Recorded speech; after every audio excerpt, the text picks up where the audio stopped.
یه شعری رو براتون میخونم که روایت خیلی خیلی دراماتیک و غم‌انگیز ایرانی داره.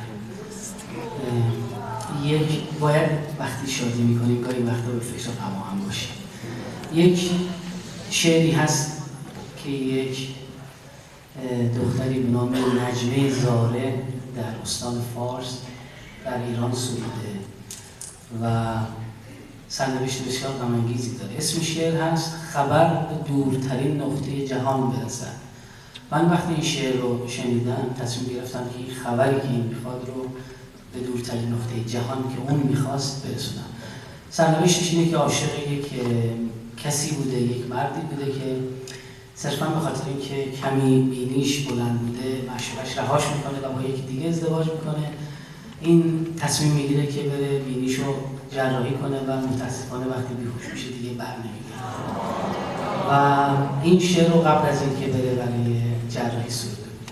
من هم تصمیم گرفتم که این شعر رو بخونم و بعد از این شعر که به آواز میخونم آهنگی براش ساختم که اونم تقدیم میکنمش.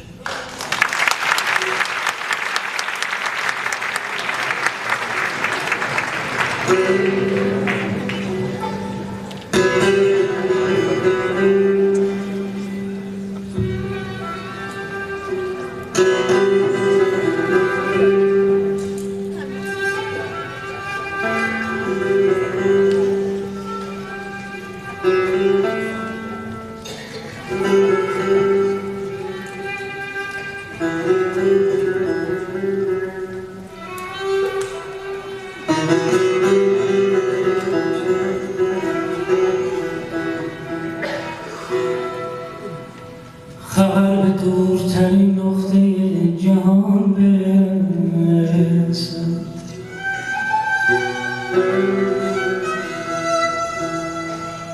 خبر به دورترین نقطه جهان برسد.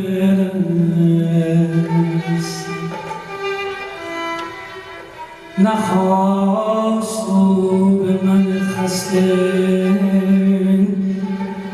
بیگمان برسم،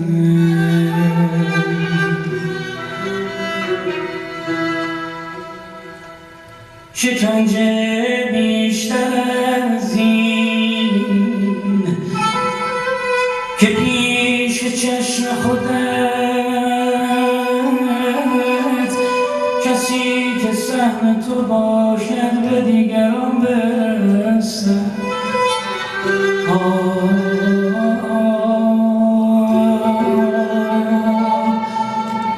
چه می‌کنی اگر او را که خواستی هنوز کسی از راه ناگهان برسد؟ رها کنی برود از دلت جدا باشد به آن که دوستش داشته به آن برسد.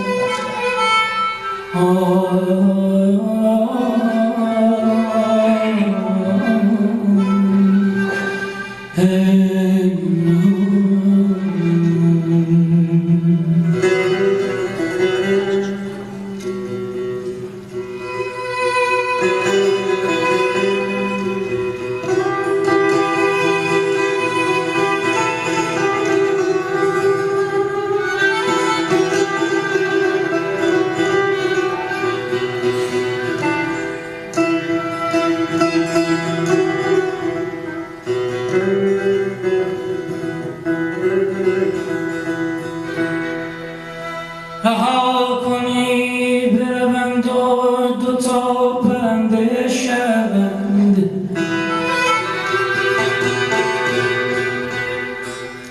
رها کنی بروند و دوتا پرنده شوند. خبر به دورترین نقطه جهان برسد. گدایی نکنی، گدایی نکنی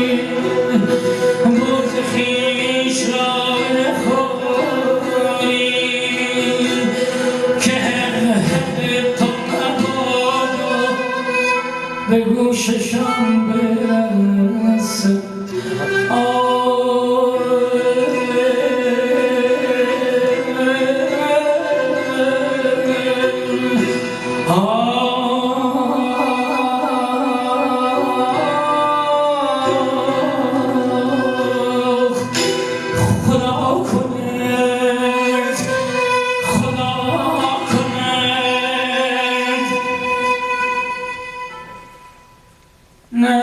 نفی نمی کنم، نکند ران که عاشق بودم زیان برسه.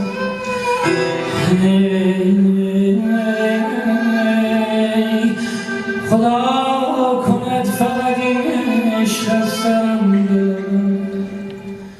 خدا کند فقط این عشق از سرم بره، خدا کند که فقط زود آن زمان برسه، خبر به دورترین نقطه جهان